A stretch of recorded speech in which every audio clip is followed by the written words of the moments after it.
오늘 열왕기상 4장인데 양이 좀 많습니다. 같이 한 목소리 읽겠습니다. 4장 1절부터 34절까지를 다 읽도록 하겠습니다. 같이 읽습니다. 시작. 왕이 온 이스라엘의 왕이 되었고 그의 신하들은 이러하니라. 사독의 아들 아사리아는 제사장이요, 시사의 아들 엘리호렙과 아히야는 서기관이요, 아일루스의 아들 여호사밧은 사관이요, 여호야다의 아들 브나야는 군사령관이요, 사독과 아비아달은 제사장이요, 나단의 아들 아사리아는 지방관장의 두령이요, 나단의 아들 사봇은 제사장이니 왕의 벗이요, 아이살은 국내 대신이요, 압다의 아들 아도니람은 노동감독관이더라. 솔로몬이 또 온 이스라엘 12지방관장을 두매 그 사람들이 왕과 왕실을 위하여 양식을 공급하되 각기 1년에 한 달씩 양식을 공급하였으니 그들의 이름은 이러하니라.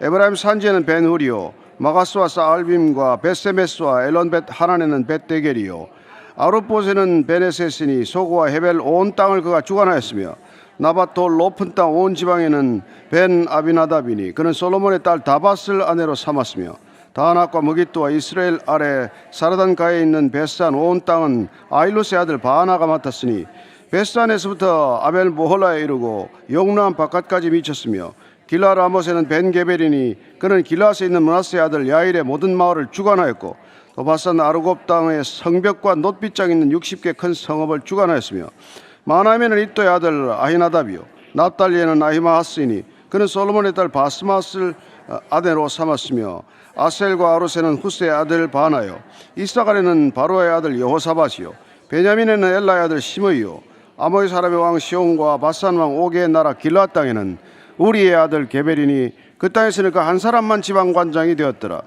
유다와 이스라엘의 인구가 바닷가에 모래같이 많게 되며 먹고 마시며 즐거워했으며 솔로몬이 그 강에서부터 블레셋 사람의 땅에 이르기까지와 애굽 지경에 미치기까지의 모든 나라를 다스림으로 솔로몬이 사는 동안에 그 나라들이 조공을 바쳐 섬겼더라. 솔로몬의 하루의 음식물은 가는 밀가루가 30고루요, 굵은 밀가루가 60고루요, 살찐 소가 10마리요, 초장의 소가 20마리요, 양이 100마리이며 그 외에 수사슴과 노루와 암사슴과 살찐 새들이었더라. 솔로몬이 그 강 건너편을 딥사에서부터 가사까지 모두 그 강 건너편의 왕을 모두 다스림으로 그가 사방에 뚫린 민족과 평화를 누렸으니 솔로몬이 사는 동안에 유다와 이스라엘이 단에서부터 브엘세바에 이르기까지 각기 포도나무 아래와 무화과나무 아래에서 평안히 살았더라. 솔로몬의 병거의 말 외양간이 4만이요 마병이 12,000명이며 그 지방 관장들은 각각 자기가 맡은 달에 솔로몬 왕과 왕의 상에 참여하는 모든 자를 위하여 먹을 것을 공급하여 부족함이 없게 하였으며 또 그들이 각기 직무를 따라 말과 준마에게 먹일 보리와 꼴을 그 말들이 있는 곳으로 가져왔더라. 하나님이 솔로몬에게 지혜와 총명을 심히 많이 주시고 또 넓은 마음을 주시되 바닷가에 모래같이 하시니 솔로몬의 지혜가 동쪽 모든 사람의 지혜와 애굽의 모든 지혜보다 뛰어난지라. 그는 모든 사람보다 지혜로워서 에스라 사람 에단과 마올의 아들 헤만과 갈골과 다르다보다 다 나음으로 그의 이름이 사방 모든 나라에 들렸더라. 그가 잠은 3,000가지를 말하였고 그의 노래는 1,005편이며 그가 또 초목에 대하여 말하되 레바논의 백향목으로부터 담에 나는 우슬초까지 아니었고 그가 또 짐승과 새와 기어다니는 것과 물고기에 대하여 말한지라. 사람들이 솔로몬의 지혜를 들으러 왔으니 이는 그의 지혜의 소문을 들은 천하 모든 왕들이 보낸 자들이더라. 아멘. 수고하셨어요. 근데 이게 막 우리가 입에 익지 않은 이름을 자꾸 읽으면 여러분들 혀도 풀리고 치매도 예방이 될 줄로 믿습니다. 솔로몬이 얼마나 지혜로운지에 관한 얘기가 이제 재판을 통해서 이제 한번 이렇게 예시가 됐죠. 이렇게 지혜롭게 재판을 했다. 그렇게 재판에 관한 왕의 주된 업무도 있지만 그러나 나라 전체를 체계적으로 다스리는 게 더 중요하지 않겠습니까? 그러나 지혜라고 하는 건 우리가 전인격적인 삶의 태도를 말하기 때문에 한 분야, 한 영역에만 머무르지 않는다는 것입니다. 예를 들어서 가정에서 지혜롭게 행동하는데 밖에 나가서는 어리석게 행동한다 그러지 않잖아요. 집에서도 지혜롭게 행동한다면 당연히 밖에 나가서도 지혜롭게 행동할 수 있겠죠. 그러니까 재판을 지혜롭게 한다는 것은 국사 전반에도 그 지혜로운 이렇게 삶의 태도가 고루고루 미친다는 뜻이란 말이에요. 그래서 그게 인격이라는 게 그렇게 중요한 것이죠. 우리가 말씀으로 우리의 인격을 빚는 거예요. 말씀이라는 게 우리가 그 영어 단어에 보면 인격을 이 퍼스널리티라는 단어를 쓰는데 그게 퍼스널리티라는 게 페르소나라는 라틴어에서 나온 거예요. 페르는 through 통과하다는 뜻이에요. 소나는 사운드죠. 말이 통과하는 게 인격을 빚는 거죠. 그 사람의 말을 들으면 인격을 알 수 있다, 그런 얘기를 하는 거죠. 뭐 부지언이면 부지인이라. 말을 모르면 사람을 모른다라는 뜻이란 말이에요. 논어에 나오는 얘기처럼. 그러니까 여러분들이나 저나 이 말을 가지고 우리의 인격을 빚을 때 어떤 말로 빚어야 되겠습니까? 하나님의 말로 빚으면 하나님의 성품이나 인격이 이렇게 형성되는 거예요. 그래서 소리내어 읽으라는 게 왜 그렇습니까? 말이 우리를 통과함으로써 우리를 빚어가는 그런 이 놀라운 효과를 여러분들이 맛보게 되는 것이죠. 어린아이 때부터 이렇게 성경을 입에 익혀놓는다. 그럼 욕 쓸 일이 뭐 있겠어요? 욕 입에 안 올리는 거죠. 그래서 이 오늘 솔로몬이 그야말로 그의 지혜가 단순히 재판에만 국한된 게 아니라 나라의 체계나 조직을 짜는 데도 그렇고 사람을 인선하는 데도 그렇고, 그래서 모든 부분에 그의 지혜가 고루 미쳤다, 이 얘기입니다. 1절부터 한 6절까지 한번 다시 읽습니다. 시작. 솔로몬 왕이 온 이스라엘의 왕이 되었고 그의 신하들은 이러하니라. 사독의 아들 아사리아는 제사장이요, 시사의 아들 엘리오레고 아이야는 서기관이요, 아일롯의 아들 여호사밧은 사관이요, 여호야다의 아들 브라야는 군사령관이요, 사독과 아비아달은 제사장이요, 나단의 아들 아사리아는 지방관장의 두령이요, 나단의 아들 사봇은 제사장이니 왕의 벗이요, 아이살은 국내 대신이요, 압다의 아들 아도니람은 노동감독관이더라. 그 당시 국가 전체를 이끌어 가는데 가장 중요한 게 이 제사장적 기능을 담당하는 대제사장을 누가 이렇게 관장할 것이며, 또 행정 전반은 누가 관장할 것이며, 재정 관계는 누가 특별히 담당할 거냐. 그다음에 이제 특별히 솔로몬 때는 국력을 기울여서 일으킨 국사가 많았기 때문에 이렇게 노역을 담당하는, 전체적으로 노동력을 관장하는 노역 담당관은 또 누가 할 것이냐. 이런 인물에 관한 얘기예요. 근데 보면은 다윗 시대부터 솔로몬으로 넘어가면서 가교 역할을 하는 인물들이 있다는 겁니다. 그러니까 우리 아버지지만은 아버지가 썼던 사람들은 다 그냥 그만두게 하고 내 사람으로 새로 다 심겠다. 이게 젊은 사람들의 욕망이거든요. 그러다가 결국 나중에 솔로몬의 아들이 나라를 쪼개먹지 않습니까? 그러니까 자연스럽게 권력적 이양이 일어나도록 아버지 때 담당했던 사람들, 아버지 밑에서 일하면서 아버지의 예를 들어서 국정에 관한 여러 가지 태도를 익힌 사람들을 내가 자연스럽게 쓸 수 있다는 것, 이게 중요한 거죠. 그래서 이게 한 사람들이 군사령관 분하야라든지 이제 이런 사람들은 사독이라든지 뭐 이런 사람 다 아버지 때 있던 사람들이죠. 근데 여기 이제 우리가 마음에 걸리는 건 아비아달이라는 사람은 이거 아도니아한테 붙었던 사람인데 왜 여기 있지?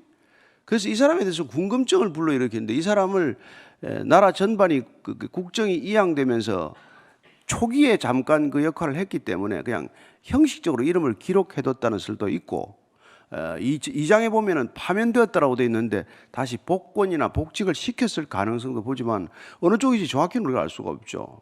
어쨌건 그 이름이 있다는 게 뜻밖이에요. 한 가지 주목할 사람 이름은 6절에 나오는 이 아이살이라고 하는 사람이에요. 보통 누구의 아들이든 아이살은 아버지 이름이 기록 안 돼 있어요. 굉장히 천박하다는 뜻이에요.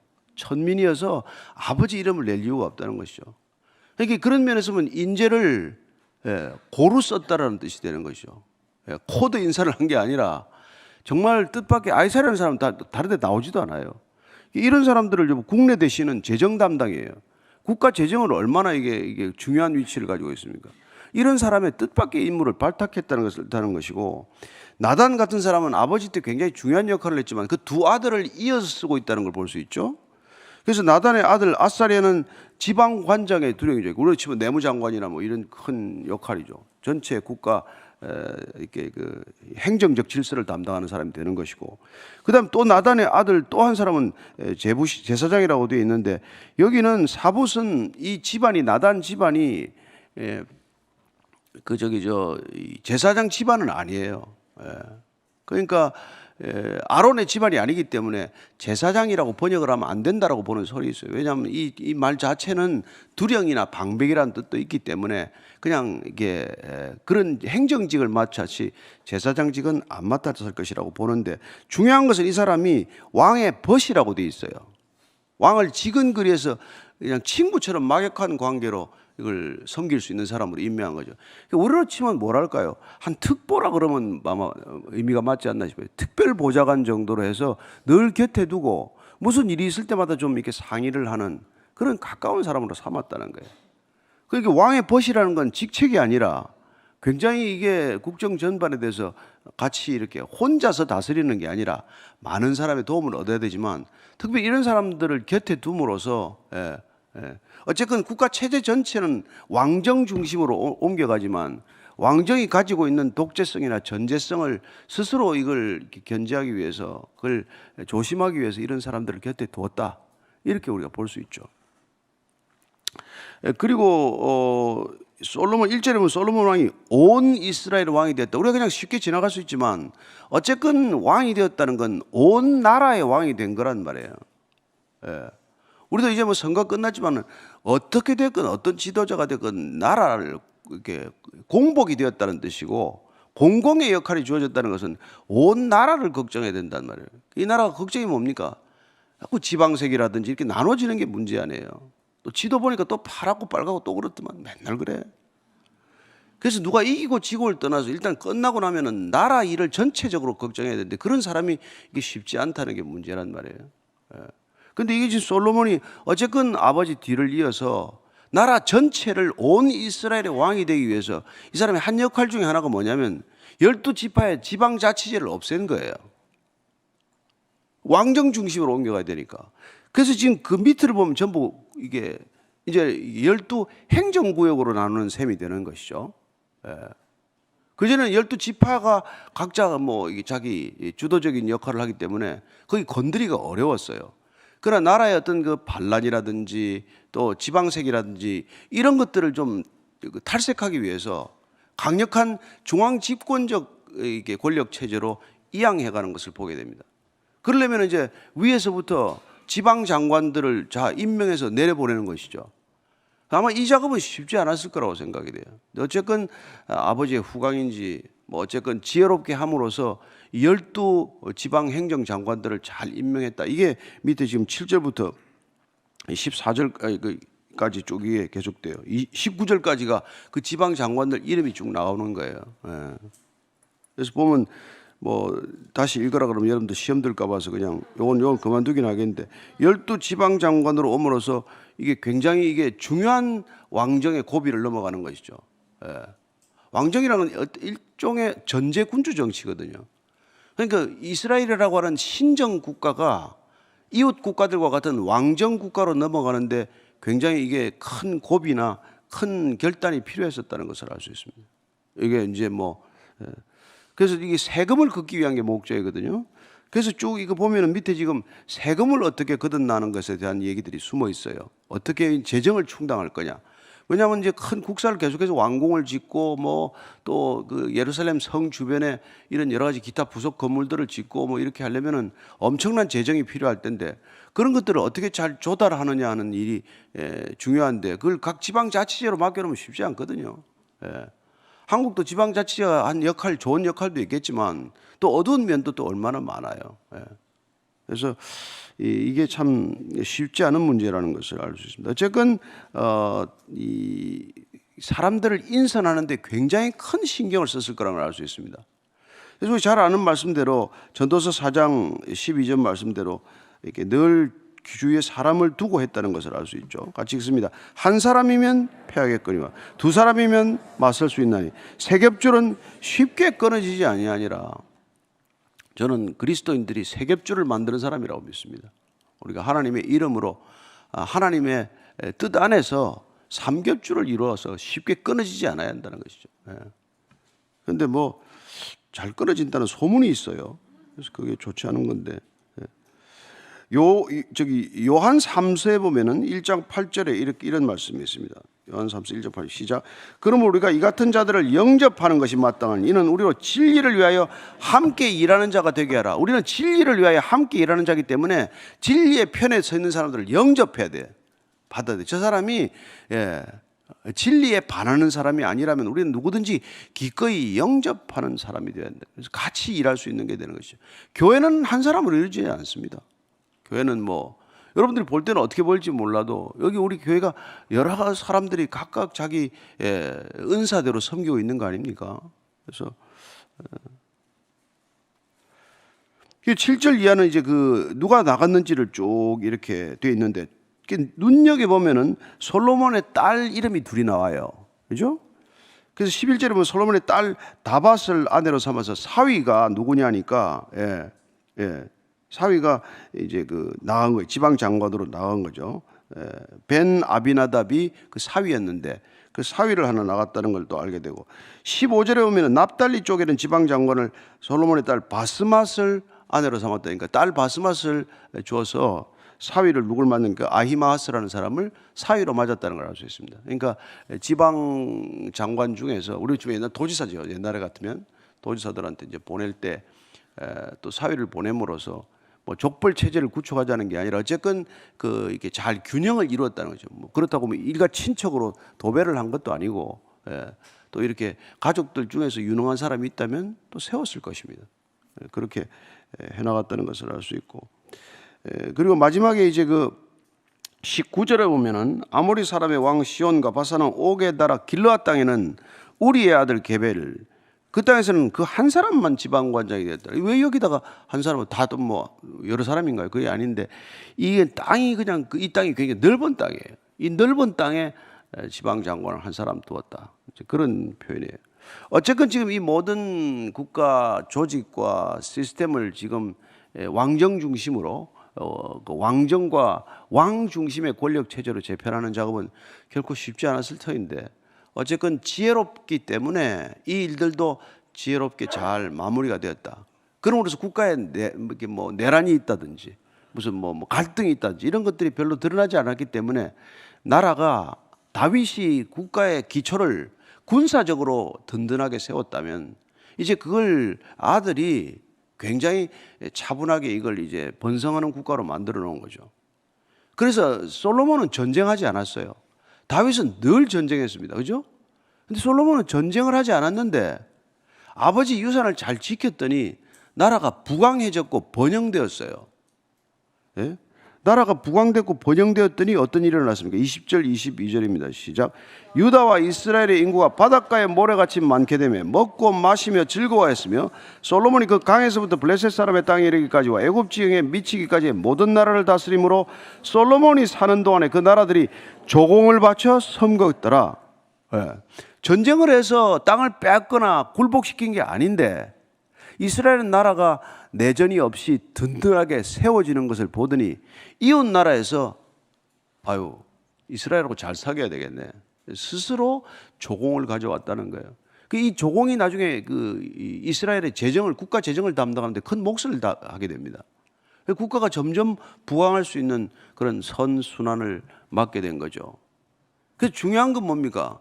전쟁을 안 했음에도 불구하고 스스로 든든히 섰더니 이웃 나라들이 이스라엘을 두려워해서 제발로 찾아와서 조공을 바쳤다는 거예요. 무역 관계를 열기를 원하고. 그래서 오늘 제가 말씀 제목을 자강하니 조공하다라고 이렇게 뭐 여러분들이 어떻게 받아들이는지 모르겠습니다만 우리가 든든히 서는 게 중요하단 말이에요. 여러분들이 하나님을 정말 진실로 믿으면은 사람들이 여러분들한테 함부로 못합니다. 그렇지 않습니다.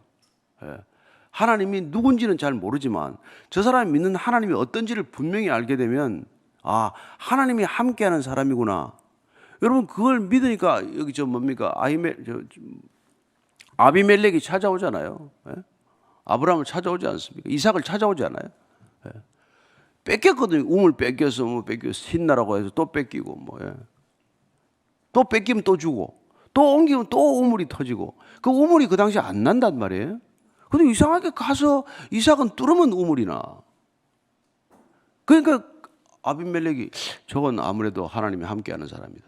찾아와서 화평을 전하고 본인들이 전에 하는 걸 이제 돌려. 그래서 이제 그 뭡니까 이삭이 나중에 제일 마지막에 판 우물 이름이 르호봇 아니에요, 그죠? 더 넓은 지경을 주시다는 거죠. 저는 여러분들이 정말 좋은 신앙이 하나님께서 기뻐하는 믿음 안에 든든히 서 있으면 사람들이 여러분들에게 뭐 우리 지금 이 시대 조공할 일은 없지만 그러나 여러분들을 정말 하나님의 사람으로 인정하고 하나님의 사람으로 존중해 줄 것이라는 것을 믿으시기 바랍니다. 우리가 뭐 싸우지 않아도 뺏으려고 하지 않아도 그런 일이 일어날 수 있다는 것이죠. 그래서 이게 지금 결국은 솔로몬이 똑똑해서라기보다도 이렇게 바닷가에 모래같이 많았게 되고 이렇게 됐다는 게 뭡니까? 창세기에 아브라함 언약이 지금 지켜지고 있다 이런 거예요. 우리는 하나님을 중심으로 역사를 보는 그런 사람들이기 때문에. 그럼 창세기에서 뭐라 그랬습니까? 창세기 우리가 22장 17절 한번 읽겠습니다. 시작. 내가 내게 큰 복을 주고 내 씨가 크게 번성하여 하늘의 별과 같고 바닷가의 모래와 같게 하리니 내 씨가 그 대적의 성문을 차지하리라. 하나님께서 내 후손들이 바다의 모래처럼 많아질 것이다. 이게 이루어지고 있다는 것을 지금 얘기하고 있는 것 아닙니까? 그래서 우리가 스스로 나라가 든든히 서기만 하면 이렇게 이웃 나라들에게도 무시당하지 않고 이렇게 우리가 참 안타깝게도 이게 남북으로 쪼개지고 이렇게 자꾸 쪼개지면 이게 뭐 자꾸 이 집적거리는 소리를 한단 말이에요. 비판적인 소리, 이렇게 나라를 우습게 보는 소리 그런 거 한단 말이에요.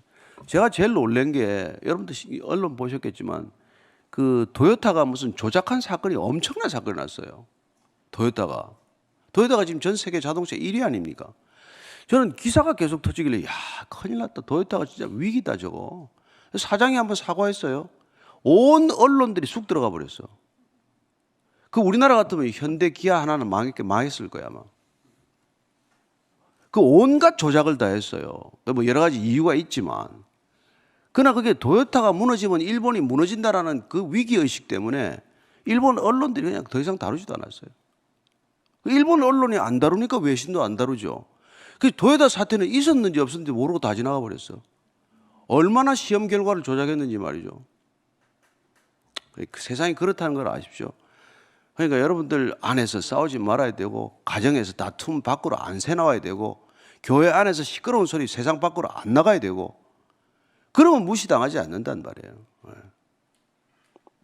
우리 같으면 뭐 벌떼처럼 달려들어가지고 뭐 회사가 망하든 말든 말이죠. 누구나 잘못할 수 있잖아요. 예를 들어서. 근데 이게 국익에 관한 거다. 이건 진짜 나라 전체에 이게 이익에 관한 거다 하면 한 목소리를 내줘야죠. 어린애들도 아니고 말이죠. 낯살이나 먹은 사람들이 그게 뭐예요 이게 도대체. 22절 23절입니다. 시작. 솔로몬의 하루의 음식물은 가는 밀가루가 30고로요 굵은 밀가루가 60고로요 살찐 소가 10마리요 초장에 소가 20마리요 양이 100마리며 그 외에 수사름과 노루와 암사슴과 살찐 새들이었더라. 야 많이도 먹었네. 이제 그렇게 생각할지 모르겠지만 하여튼 이렇게 그 하루에 솔로몬 왕궁의 하루 식사양 그러니까 사람들이 얼마나 많았다는 얘기예요. 그렇다는 것이죠. 시편 34편 9절 10절입니다. 시작. 너희 성도들아 여호와를 경외하라. 그를 경외하는 자에게는 부족함이 없도다. 젊은 사자는 궁핍바에 줄일지라도 여호와를 찾는 자는 모든 좋은 것에 부족함이 없으리로다. 아멘. 우리는 그런 거예요. 여호와를 경외하면 부족한 게 없어요. 풍족하다는 거예요. 사치스럽다는 뜻은 아닙니다. 그러나 부족하지 않다는 거예요. 여유 있게 살 수 있다는 겁니다. 여유가 있으니까 또 손을 베풀고 손을 베풀면 하나님께서 그렇게 선하게 살 수 있도록 계속해서 채워주시는 것, 공급하시는 걸 경험한다는 그런 뜻입니다. 24절 25절입니다. 시작. 솔로몬이 그 강 건너편을 딥사에서부터 가사까지 모두 그 강 건너편의 왕을 모두 다스림으로 그 사방에 뚫린 민족과 평화를 누렸으니 솔로몬이 사는 동안에 유다와 이스라엘이 단에서부터 베르세바 이르기까지 각기 포도나무 아래 무화과나무 아래에서 평안히 살았더라. 자, 나라가 자연히 부강하게 되고 국가 재정이 튼튼해지고 국가의 행정 체계나 조직이 안정되니까 이게 국민에게 평안이 찾아오는 거예요. 그래서 민족과 평화를 누렸다. 이렇게 되어 있고 마지막에 보면은 평안히 살았더라. 안전해졌다는 것입니다. 국가가 안전한 국가가 되었다는 거예요. 국민들이 안전하게 지낼 수 있게 되었다는 것입니다. 지금 보십시오. 전 세계가 어디가 다니기가 불안할 정도로 자꾸 힘들어지지 않습니까? 근데 어쨌건 안전하다. 그나마 우리나라는 밤거리 다니는 게 그 정도로 위험하지는 않죠. 그러나 조심하라는 얘기가 슬슬 나오지 않습니까? 근데 지금 어디를 가나 지금 미국 가나 어디를 가나 뭐 밤에 다닐 수 있습니까? 그래서 유럽에서는 우리 삼성전자가 뭐 선전 하나 했다가 다 욕 얻어먹고 내렸어요.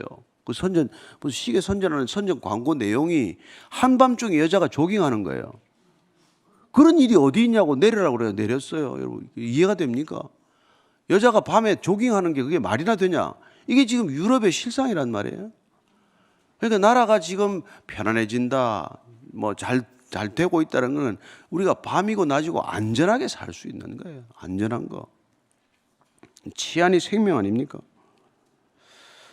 그 다음에 26절 이하로 보면 솔로몬 병거의 말 외양간이 4만이요 마병이 12,000명이며 그 지방관장들 각각 자기의 맡은 달에 솔로몬 왕과 왕의 상에 참여하는 모든 자를 위하여 먹을 것을 공급하여 부족함이 없게 하였으며 또 그들이 각기 직무를 따라 말과 준마에게 먹일 보리와 꼴을 그 말들이는 곳으로 가져왔더라. 이게 좀 이제 걸리는 부분이에요. 왜 애굽으로 가지 마라, 마병을 많이 두지 마라. 여러분, 마병을 많이 두면 그 많이 두는 마병을 써보고 싶어요. 사람이 전쟁의 유혹에 시달린단 말이에요. 너무 많아도 안 좋은 것이죠. 예. 그리고 이제 보니까 뭐 말, 외양간 이런 일에 맡은 일들의 직임들을 다 성실히 수행했다. 그런 것을 우리가 알 수 있습니다. 그래서 누가복음 10장, 16장 10절에 보면은 우리가 어떤 일이 주어지더라도 이렇게 하라는 거예요. 10절 시작. 지극히 작은 것에 충성된 자는 큰 것에도 충성되고 지극히 작은 것에 불의한 자는 큰 것에도 불의하니라. 그게 뭐 말을 치는 마구간 일이건 무슨 일이건 주어지는 일에 다 성실하게 하면 나라 전체가 안정이 된다는 거예요. 왜 이런 일을 내가 해야 합니까가 아니라 무슨 일이든 그걸 잘 하는 거죠. 그리고 그 직무를 따라 은사대로 하는 것 아닙니까? 그래서 하나님이 솔로몬에게 지혜와 총명을 심히 많이 주시고 또 넓은 마음을 주시되 바닷가에 모래같이 하시니 솔로몬의 지혜가 동쪽 모든 사람의 지혜와 애굽의 모든 지혜보다 뛰어난지라. 그의 지혜가 우리 5장에 보면은 3장에 보면은 이렇게 듣는 마음을 주셨다고 그러잖아요. 이번엔 또 넓은 마음을 주셨다고 했습니다. 그의 마음이 바닷가에 백사장처럼 넓었다 이렇게 표현하는 거죠. 마음도 넓었다. 듣는 뭐. 그래서 잘 다스렸다. 지혜롭게 했더니 마음도 넓어졌다는 거예요. 지혜로운데 속이 좁다. 그렇지 않겠죠. 자, 31절 이하를 읽고 마칩니다. 그는 모든 사람보다 지혜로워서 예스라 사람 에단과 마홀의 아들 헬만과 갈골과 다르다보다 나음으로 그의 이름이 사방 모든 나라에 들렸더라. 그가 잠은 3,000가지를 말하였고 그의 노래는 1,005편이며 그가 또 초목에 대해 말하되 레바논의 백향모로부터 담에 나는 우슬초까지 하고 그가 또 짐승과 새와 기어다니는 것과 물고기에 대해 말한지라. 사람들이 솔로몬의 지혜를 들으러 왔으니 이는 그 지혜의 소문을 들은 천하 모든 왕들이 보낸 자들이더라. 솔로몬이 얼마나 지혜로운지 뭐 스바의 여왕 얘기도 있지만 사방에서 사람들이 그 정말 그렇게 지혜로운가를 확인하러 온 거죠. 참 이렇게. 그래서 여러분들 하나님께서 그냥 기름 부어 세우신 자가 지혜로우면은 이렇게 모든 영역에 있어서 탁월함을 드러냈더라. 그게 뭐 오늘 결론인데, 그게 다 율법과 계명이라고 하는 하나님의 지혜에 성실한 사람들은 그럴 수 있다는 거예요. 그래서 시편 119편 우리가 98절부터 100절까지를 읽고 마치겠습니다. 기도하겠습니다. 시작. 주의 계명들이 항상 나와 함께하므로 그것들이 나를 원수보다 지혜롭게 하나이다. 내가 주의 증거들을 늘 엎조림으로 나의 명철함이 나의 모든 스승보다 나으며 주의 법도들을 지킴으로 나의 명철함이 노인보다 나으니이다. 아멘. 나이 든다고 지혜롭지 않습니다. 하나님의 말씀을 아는 만큼 사는 만큼 지혜로울 줄 믿습니다.